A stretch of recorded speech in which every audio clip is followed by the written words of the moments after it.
ನಮಸ್ಕಾರ ಸ್ನೇಹಿತರೆ, ಹೇಗಿದ್ರೆ ಎಲ್ಲರೂ ಚೆನ್ನಾಗಿದ್ರೆ ಅನ್ಕೊಳ್ಳಿ ಸ್ನೇಹಿತರೆ.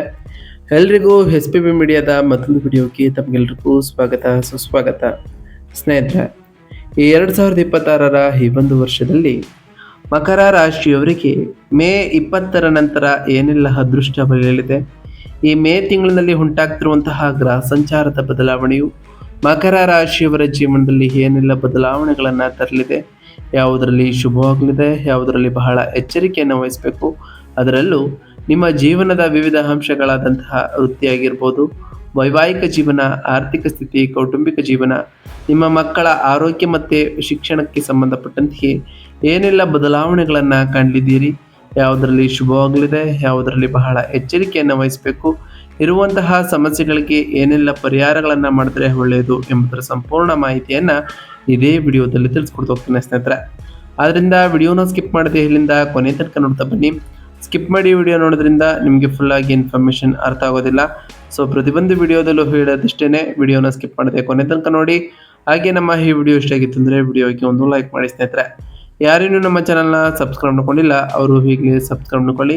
ಸಬ್ಸ್ಕ್ರೈಬ್ ಮಾಡ್ಕೊಂಡು ಪ್ರತಿನಿತ್ಯ ವಿಡಿಯೋ ವಾಚ್ ಮಾಡ್ತಿರೋರಿಗೆ ಥ್ಯಾಂಕ್ ಯು ಸೋ ಮಚ್ ಅಂತ ಹೇಳ್ತಾ, ಹಾಗಾದರೆ ಈ ಮಕರ ರಾಶಿಯವರಿಗೆ ಮೇ ತಿಂಗಳು ಏನೆಲ್ಲ ಬದಲಾವಣೆಗಳನ್ನು ತರಲಿದೆ, ಮೇ 20ರ ನಂತರ ಏನೆಲ್ಲ ಅದೃಷ್ಟಗಳನ್ನು ಕಾಣಲಿದ್ದೀರಿ ಎಂಬುದನ್ನು ಒಂದೊಂದಾಗಿ ತಿಳ್ಕೊಳ್ತಾ ಬರೋಣ. ಹೌದು ಸ್ನೇಹಿತರೆ, ಈ ಮೇ ತಿಂಗಳಿನಲ್ಲಿ ಈ ಮಕರ ರಾಶಿಯವರು ವೈಯಕ್ತಿಕ ಮತ್ತು ವೃತ್ತಿ ಜೀವನದಲ್ಲಿ ಪ್ರಮುಖ ಬದಲಾವಣೆಗಳನ್ನು ಕಂಡಿರ್ತೀರಿ. ನಿಮ್ಮ ಲಗ್ನಾಧಿಪತಿಯಾದಂತಹ ಶನಿ 3ನೇ ಮನೆಯಲ್ಲಿ ಬಲವಾಗಿದ್ದು ನಿಮ್ಮಲ್ಲಿ ಅಪಾರವಾದಂತಹ ಧೈರ್ಯವನ್ನು ತುಂಬಲಿದ್ದಾರೆ. ಮೇ 11ರಂದೆಯೇ ಕುಜನು 4ನೇ ಮನೆಯಲ್ಲಿ ಸ್ವಕ್ಷೇತ್ರದಲ್ಲಿ ಹೊಂದುವ ಕಾರಣ ನಿಮ್ಮ ಆಸ್ತಿಗಳ ಮೌಲ್ಯವನ್ನು ಇದು ಹೆಚ್ಚಿಸ್ತಾ ಬಂದಿದೆ. ಆದರೆ ಮೇ 14ರಂದು ಯೋಗಕಾರಕನಾದಂತಹ ಶುಕ್ರನು 6ನೇ ಮನೆಗೆ ಮತ್ತು ಮೇ 15ರಂದು ಸೂರ್ಯ ಬದರು 5ನೇ ಮನೆಗೆ ಪ್ರವೇಶವನ್ನು ಮಾಡುವ ಕಾರಣ ಸೃಜನಶೀಲತೆ, ವಿದ್ಯೆ ಸಂಬಂಧಪಟ್ಟಂತಹ ವಿಷಯಗಳಲ್ಲಿ ಅನುಕೂಲತೆ ಹೆಚ್ಚಾದರೂ ಆರೋಗ್ಯ ಮತ್ತು ಕೌಟುಂಬಿಕ ವಿಷಯಗಳಲ್ಲಿ ಸ್ವಲ್ಪ ಎಚ್ಚರಿಕೆ ಅಗತ್ಯ ಅಂತಲೇ ಹೇಳ್ಬೋದು ಸ್ನೇಹಿತರೆ. ಹಾಗಾದರೆ ಈ ಮಕರ ರಾಶಿಯವರಿಗೆ ಈ ಮೇ ತಿಂಗಳಿನಲ್ಲಿ ಇರತಕ್ಕಂತಹ ಪ್ರಮುಖ ಗ್ರಹ ಸಂಚಾರಗಳ ವಿಚಾರಕ್ಕೆ ಬರೋದಾದರೆ, ಮೊದಲನೇದಾಗಿ ಮಂಗಳ ಗ್ರಹದ ವಿಚಾರಕ್ಕೆ ಬರೋದಾದರೆ ಸ್ನೇಹಿತರೆ, 4ನೇ ಮನೆಯ ಸ್ವಕ್ಷೇತ್ರದಲ್ಲಿ ಮೇ 11ರಂದು ಪ್ರವೇಶವನ್ನು ಮಾಡತಕ್ಕಂತಹ ಮಂಗಳನು ಸಾಕಷ್ಟು ಬದಲಾವಣೆಗಳನ್ನು ತರಲಿದ್ದಾರೆ.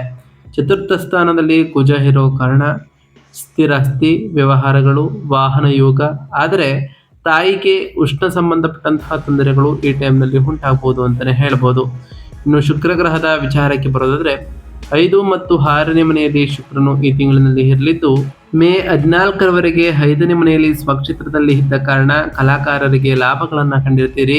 ಮೇ 14ರ ನಂತರ 6ನೇ ಮನೆಗೆ ಪ್ರವೇಶವನ್ನು ಮಾಡುವ ಕಾರಣ ಉದ್ಯೋಗದಲ್ಲಿ ಕೆಲಸದ ಒತ್ತಡ ಹಾಗೆ ಶತ್ರು ಜಯವನ್ನು ಈ ರಾಶಿಯವರು ಕಂಡಿದ್ದೀರಿ ಅಂತಲೇ ಹೇಳ್ಬೋದು.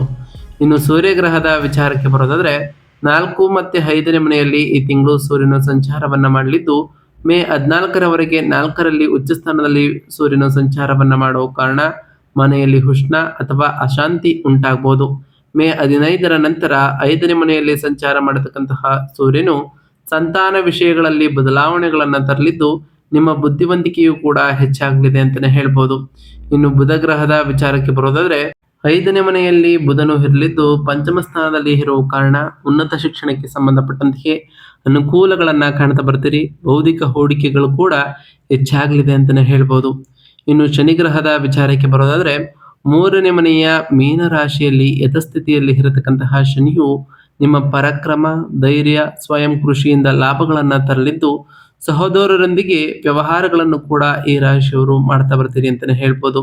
ಇನ್ನು ಗುರುಗ್ರಹದ ವಿಚಾರಕ್ಕೆ ಬರೋದಾದರೆ 6ನೇ ಮನೆಯ ಮಿಥುನ ರಾಶಿಯಲ್ಲಿ ಯಥಸ್ಥಿತಿಯಲ್ಲಿ ಇರತಕ್ಕಂತಹ ಗುರುವು ಆರೋಗ್ಯದ ಬಗ್ಗೆ ಎಚ್ಚರಿಕೆಯನ್ನು ಸೂಚಿಸಲಿದ್ದು ಯಕೃತ್ಗೆ ಸಂಬಂಧಪಟ್ಟಂತಹ ವ್ಯವಸ್ಥೆಯಲ್ಲಿ ಬಹಳ ಎಚ್ಚರಿಕೆಯನ್ನು ವಹಿಸಬೇಕು. ಖರ್ಚುಗಳು ಕೂಡ ಈ ಟೈಮ್ನಲ್ಲಿ ಉಂಟಾಗಲಿದೆ. ಸ್ಪರ್ಧಾತ್ಮಕ ವಾತಾವರಣಗಳು ಕೂಡ ಈ ಟೈಮ್ನಲ್ಲಿ ಉಂಟಾಗಲಿದೆ ಅಂತಲೇ ಹೇಳ್ಬೋದು ಸ್ನೇಹಿತರೆ. ಇನ್ನು ಈ ರಾಶಿಯವರ ವೃತ್ತಿ ಮತ್ತು ಉದ್ಯೋಗದಲ್ಲಿ ಈ ಮೇ 20ರ ನಂತರ ಏನೆಲ್ಲ ಬದಲಾವಣೆಗಳನ್ನು ಕಾಣಲಿದ್ದೀರಿ ಈ ಮಕರ ರಾಶಿಯವರು ಅಂತ ನೋಡ್ತಾ ಬರೋದಾದರೆ, ನಿಮ್ಮ ರಾಶಿಗೆ ಯೋಗಕಾರಕ ಮತ್ತು ಕರ್ಮಾಧಿಪತಿಯಾದಂತಹ ಶುಕ್ರನು ಮೇ 14ರವರೆಗೆ ಪಂಚಮ ಸ್ಥಾನದಲ್ಲಿ ಸ್ವಕ್ಷೇತ್ರದಲ್ಲಿ ಇದ್ದ ಕಾರಣದಿಂದಾಗಿ ನಿಮ್ಮ ವೃತ್ತಿ ಜೀವನ ಅತ್ಯಂತ ಸೃಜನಾತ್ಮಕ ಪ್ರಶಂಸೆಗಳೊಂದಿಗೆ ಸಾಗ್ತಾ ಬಂದಿದೆ. ನೀವು ಮಾಡುವಂತಹ ಕೆಲಸಗಳಿಗೆ ಮೇಲಾಧಿಕಾರಿಗಳಿಂದ ಮನ್ನಣೆಯನ್ನು ಕೂಡ ಕಂಡಿರ್ತೀರಿ. ಆದರೆ ಮೇ 14ರಂದು ಶುಕ್ರನು 6ನೇ ಸ್ಥಾನವಾದ ಮಿಥುನ ರಾಶಿಗೆ ಪ್ರವೇಶವನ್ನ ಮಾಡುವ ಕಾರಣ ಕಚೇರಿಯಲ್ಲಿ ವಾತಾವರಣ ಬದಲಾಗ್ತಾ ಹೋಗ್ತದೆ. 6ನೇ ಮನೆಯ ಸೇವಾ ಸ್ಥಾನವಾಗಿರುವ ಕಾರಣ ನಿಮ್ಮಲ್ಲಿ ಜವಾಬ್ದಾರಿಗಳು, ಕೆಲಸದ ಒತ್ತಡ ವಿಪರೀತವಾಗಿ ಹೆಚ್ಚಾಗುತ್ತವೆ. ಸಹೋದ್ಯೋಗಿಗಳಿಂದ ಸ್ಪರ್ಧೆ ಎದುರಾದರೂ ಲಗ್ನಾಧಿಪತಿಯಾದಂತಹ ಶನಿ 3ನೇ ಮನೆಯಲ್ಲಿ ಇರುವುದರಿಂದ ನಿಮ್ಮ ಧೈರ್ಯ ಕುಂದುವುದಿಲ್ಲ. ಶತ್ರುಗಳ ಸಂಚುಗಳನ್ನ ಸಮರ್ಥವಾಗಿ ಹಿಮ್ಮೆಟ್ಟಿಸ್ತೀರಿ ಅಂತಾನೆ ಹೇಳ್ಬೋದು. ಇನ್ನು ಈ ರಾಶಿಯವರ ಆರೋಗ್ಯ ಮತ್ತು ಯೋಗಕ್ಷೇಮದ ವಿಚಾರಕ್ಕೆ ಬರೋದಾದ್ರೆ, ಆರೋಗ್ಯದ ದೃಷ್ಟಿಯಿಂದ ಮೇ 14ರ ನಂತರ ಎಚ್ಚರಿಕೆ ಅಗತ್ಯ ಅಂತಾನೆ ಹೇಳ್ಬೋದು. ಅದರಲ್ಲೂ ಈ ಮೇ 20ರ ನಂತರ 6ನೇ ಮನೆಯಲ್ಲಿ ಗುರು ಶುಕ್ರದ ಸಂಯೋಗ ಉಂಟಾಗಿದ್ದ ಕಾರಣ ಇದರ ಪರಿಣಾಮವಾಗಿ ಹಾರ್ಮೋನ್ ಇಂಬ್ಯಾಲೆನ್ಸ್, ಡಯಾಬಿಟಿಸ್ ಅಥವಾ ಜೀರ್ಣಾಂಗ ಸಂಬಂಧಪಟ್ಟಂತಹ ಸಮಸ್ಯೆಗಳು ಬಹಳಷ್ಟು ತಲೆದೋರಬಹುದು. ಸಿಹಿ ಪದಾರ್ಥಗಳು, ಜಂಕ್ ಫುಡ್ನಿಂದ ದೂರವಿರುವುದು ಈ ರಾಶಿಯವರಿಗೆ ಮುಖ್ಯ. ಹಾಗೆಯೇ 4ನೇ ಮನೆಯಲ್ಲಿ ಕುಜನ ಸಂಚಾರದಿಂದಾಗಿ ಎದೆಯುರಿ ಅಥವಾ ರಕ್ತದೊತ್ತಡ ಹೆಚ್ಚಾಗುವಂತಹ ಸಾಧ್ಯತೆಯೂ ಕೂಡ ಇರಲಿದೆ. ಲಗ್ನಾಧಿಪತಿಯಾದಂತಹ ಶನಿ 3ನೇ ಮನೆಯಲ್ಲಿ ಬಲವಾಗಿ ಇರೋದರಿಂದ ಯಾವುದೇ ರೋಗ ಬಂದರೂ ಬೇಗನೆ ಗುಣಮುಖರಾಗ್ತಾ ಹೋಗ್ತೀರಿ. ಆಯಸ್ಸಿಗೆ ಯಾವುದೇ ತೊಂದರೆ ಇರೋದಿಲ್ಲ ಅಂತಾನೆ ಹೇಳ್ಬೋದು.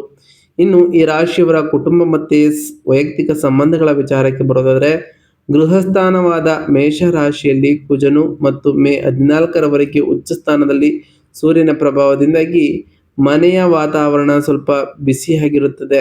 ಅಹಂಕಾರದ ವಾಗ್ವಾದಗಳು, ಮುಖ್ಯವಾಗಿ ತಾಯಿಯೊಂದಿಗೆ ಅಥವಾ ಕುಟುಂಬದ ಹಿರಿಯರೊಂದಿಗೆ ಭಿನ್ನಾಭಿಪ್ರಾಯಗಳು ಬರುವ ಸಾಧ್ಯತೆಯೂ ಕೂಡ ಇರಲಿದೆ. ಅವರ ಆರೋಗ್ಯಕ್ಕೆ ವೈದ್ಯಕೀಯ ಖರ್ಚುಗಳು ಕೂಡ ಬರ್ಬೋದು ಅಂತಲೇ ಹೇಳ್ಬೋದು. 2ನೇ ಮನೆಯಲ್ಲಿ ರಾಹು ಇರೋದರಿಂದ ನಿಮ್ಮ ಮಾತು ಕಠಿಣವಾಗದಂತೆ ಈ ರಾಶಿಯವರು ಎಚ್ಚರವನ್ನು ವಹಿಸಬೇಕು. ಮೇ 15ರ ನಂತರ ಸೂರ್ಯನು 5ನೇ ಮನೆಗೆ ಪ್ರವೇಶವನ್ನ ಮಾಡುವ ಕಾರಣ ಮಕ್ಕಳ ಓದು, ಭವಿಷ್ಯದ ಬಗ್ಗೆ ಹಾಗೆ ಪ್ರಮುಖ ನಿರ್ಧಾರಗಳನ್ನ ತೆಗೆದುಕೊಳ್ತಾ ಹೋಗ್ತೀರಿ. ಅವರ ಬೆಳವಣಿಗೆಯತ್ತ ನೀವು ಗಮನವನ್ನು ಹರಿಸ್ತಾ ಹೋಗ್ತೀರಿ ಅಂತಾನೆ ಹೇಳ್ಬೋದು. ಇನ್ನು ಶಿಕ್ಷಣ ಮತ್ತೆ ವಿದ್ಯಾರ್ಥಿಗಳ ವಿಚಾರಕ್ಕೆ ಬರೋದಾದ್ರೆ, ಮೇ 15ರಂದು ವಿದ್ಯಾಸ್ಥಾನವಾದ 5ನೇ ಮನೆಯಲ್ಲಿ ಸೂರ್ಯ ಮತ್ತೆ ಭಾಗ್ಯಾಧಿಪತಿಯಾದಂತಹ ಬುಧ ಸೇರುವುದು ವಿದ್ಯಾರ್ಥಿಗಳಿಗೆ ವಿಶೇಷವಾಗಿ ಶುಭ ಫಲಿತಾಂಶಗಳನ್ನು ನೀಡ್ತಾ ಬಂದಿದೆ. ನಿಮ್ಮ ಏಕಾಗ್ರತೆ, ಜ್ಞಾಪಕ ಶಕ್ತಿ ಅದ್ಭುತವಾಗಿ ಕೆಲಸವನ್ನ ಮಾಡ್ತವೆ. ಉನ್ನತ ಶಿಕ್ಷಣ ಅಥವಾ ರಿಸರ್ಚ್ ಕ್ಷೇತ್ರದಲ್ಲಿ ಸ್ಕಾಲರ್ಶಿಪ್ಗಳು ಹಾಗೆ ವಿದೇಶಿ ಅವಕಾಶಗಳು ಲಭಿಸ್ತವೆ. ಲಾಜಿಕ್ ಮತ್ತೆ ಗಣಿತ ಸಂಬಂಧಪಟ್ಟಂತಹ ವಿಷಯಗಳಲ್ಲಿ ಉತ್ತಮ ಪ್ರತಿಭೆಯನ್ನ ಈ ರಾಶಿಯವರು ತಾಣಲಿದ್ದೀರಿ ಅಂತಾನೆ ಹೇಳ್ಬೋದು ಸ್ನೇಹಿತರೆ. ಇದರಿಂದ ಸಾಕಷ್ಟು ಬದಲಾವಣೆಗಳನ್ನ ಈ ರಾಶಿಯವರು ಕಾಣಬಹುದಾಗಿದೆ. ಇನ್ನು ಈ ರಾಶಿಯವರ ವ್ಯಾಪಾರ ಮತ್ತು ಸ್ವಯಂ ಉದ್ಯೋಗದ ವಿಚಾರಕ್ಕೆ ಬರೋದಾದ್ರೆ, ರಿಯಲ್ ಎಸ್ಟೇಟ್ ಅಥವಾ ಆಟೋಮೊಬೈಲ್ ಕ್ಷೇತ್ರಗಳಲ್ಲಿ ಅದ್ಭುತವಾದಂತಹ ಲಾಭಗಳನ್ನ ಈ ರಾಶಿಯವರು ಗಳಿಸಲಿದ್ದು, ಮೇ 11ರಂದು ಲಾಭ ಮತ್ತೆ ಚತುರ್ಥಾಧಿಪತಿಯಾದಂತಹ ಕುಜನು 4ನೇ ಮನೆಯಲ್ಲಿ ಸ್ವಕ್ಷೇತ್ರದಲ್ಲಿ ಹೊಂದುವ ಕಾರಣ ಭೂಮಿ, ಅಪಾರ್ಟ್ಮೆಂಟ್, ಕನ್ಸ್ಟ್ರಕ್ಷನ್ ಅಥವಾ ವ್ಯಾಪಾರ ಮಾಡುವವರಿಗೆ ಕಾಸಿನ ಮಳೆಯೇ ಸುರಿಯಲಿದೆ ಅಂತಾನೆ ಹೇಳ್ಬೋದು. ಮುಂತಾದ ಸ್ವಯಂ ಉದ್ಯೋಗದಲ್ಲಿ ಇರುವವರಿಗೆ ಮೇ 15ರ ನಂತರ ಸ್ಪರ್ಧಾತ್ಮಕ ವಾತಾವರಣ ನಿರ್ಮಾಣವಾಗ್ತದೆ. ನಿಮ್ಮ ಸೇವೆಗಳಿಗೆ ತಕ್ಕಂತಹ ಆರ್ಥಿಕ ಪ್ರತಿಫಲವೂ ಕೂಡ ದೊರೆಯಲಿದೆ. ಅದಕ್ಕೆ ತಕ್ಕಂತೆಯೇ ಶ್ರಮ ಕೂಡ ಇರಲಿದೆ. ಕಾಂಟ್ರಾಕ್ಟ್ಗಳನ್ನ ಮಾಡಿಕೊಳ್ಳುವಾಗ ಸಂವಹನದಲ್ಲಿ ದೋಷವಿಲ್ಲದಂತೆ ಈ ರಾಶಿಯವರು ನೋಡ್ಕೊಳ್ಬೇಕು. ಇದರಿಂದ ಸಾಕಷ್ಟು ಬದಲಾವಣೆಗಳನ್ನು ಕೂಡ ಕಾಣಲಿದ್ದೀರಿ ಅಂತಾನೆ ಹೇಳ್ಬೋದು. ಒಟ್ಟಾರೆಯಾಗಿ ಸಾಕಷ್ಟು ಬದಲಾವಣೆಗಳನ್ನ ಕಾಣಲಿದ್ದೀರಿ. ಇನ್ನು ಈ ರಾಶಿಯವರ ಆರ್ಥಿಕ ಸ್ಥಿತಿ ಮತ್ತು ಧನಲಾಭದ ವಿಚಾರಕ್ಕೆ ಬರೋದಾದ್ರೆ, ಆರ್ಥಿಕ ಸ್ಥಾನವಾದ 2ನೇ ಮನೆಯಲ್ಲಿ ರಾಹುವಿನ ಸಂಚಾರದಿಂದಾಗಿ ಅನಿರೀಕ್ಷಿತ ಖರ್ಚುಗಳು ಬರುತ್ತಿರುತ್ತವೆ.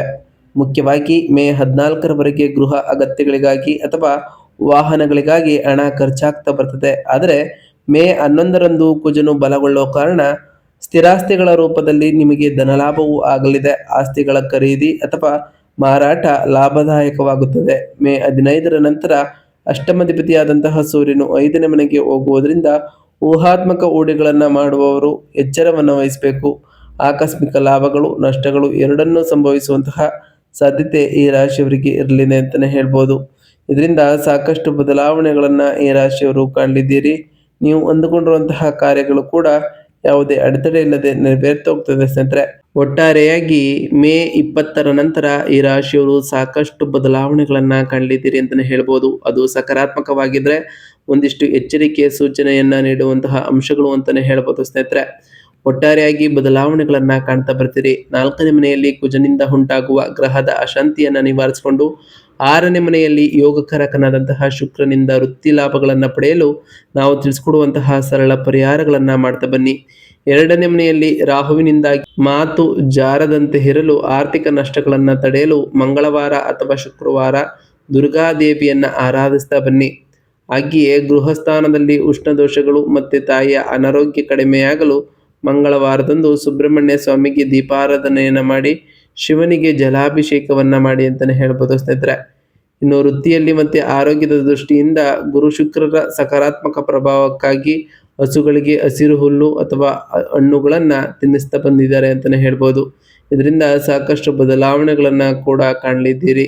ಪ್ರತಿ ಶನಿವಾರದಂದು ಓಂ ಶಂ ಶನೈಶ್ವರಾಯ ನಮಃ ಎಂಬ ಮಂತ್ರವನ್ನು ಜಪಿಸಿ ಶನಿದೇವರಿಗೆ ಪ್ರಿಯವಾಗಿರುವಂತಹ ಕಪ್ಪು ಎಳ್ಳಿನ ಬತ್ತಿಯನ್ನು ಹಚ್ಚೋದ್ರಿಂದ ಸಾಕಷ್ಟು ಬದಲಾವಣೆಗಳನ್ನು ಕೂಡ ಕಾಣಲಿದ್ದೀರಿ. ಹಾಗೆ ಪ್ರತಿ ಗುರುವಾರದಂದು ಓಂ ಗುರುಭ್ಯೋ ನಮಃ ಎಂಬ ಮಂತ್ರವನ್ನು ಜಪಿಸಿ ಇದರಿಂದ ಗುರುಗಳ ಆಶೀರ್ವಾದವೂ ಕೂಡ ಸಿಗಲಿದೆ. ನಾವು ತಿಳಿಸ್ಕೊಟ್ಟಿರುವಂತಹ ಈ ಎಲ್ಲ ಸರಳ ಪರಿಹಾರಗಳನ್ನು ಈ ರಾಶಿಯವರು ಮಾಡಿದ್ದೆ ಆದರೆ ಸಾಕಷ್ಟು ಬದಲಾವಣೆಗಳನ್ನು ಕಾಣ್ತಾ ಬರ್ತೀರಿ. ನೀವು ಅಂದುಕೊಂಡಿರುವಂತಹ ಕಾರ್ಯಗಳು ಕೂಡ ಯಾವುದೇ ಅಡೆತಡೆ ಇಲ್ಲದೆ ನೆರವೇರ್ತಾ ಬರ್ತದೆ ಸ್ನೇಹಿತರೆ. ಇದಾಗಿತ್ತು ಇವತ್ತಿನ ಒಂದು ವಿಡಿಯೋ ಸ್ನೇಹಿತರೆ. ವಿಡಿಯೋ ಇಷ್ಟ ಆಗಿತ್ತು ಅಂದರೆ ವಿಡಿಯೋಗೆ ಒಂದು ಲೈಕ್ ಮಾಡಿ. ಯಾರೇನು ನಮ್ಮ ಚಾನಲ್ನ ಸಬ್ಸ್ಕ್ರೈಬ್ ಮಾಡ್ಕೊಂಡಿಲ್ಲ ಅವರು ಈಗಲೇ ಸಬ್ಸ್ಕ್ರೈಬ್ ಮಾಡ್ಕೊಳ್ಳಿ.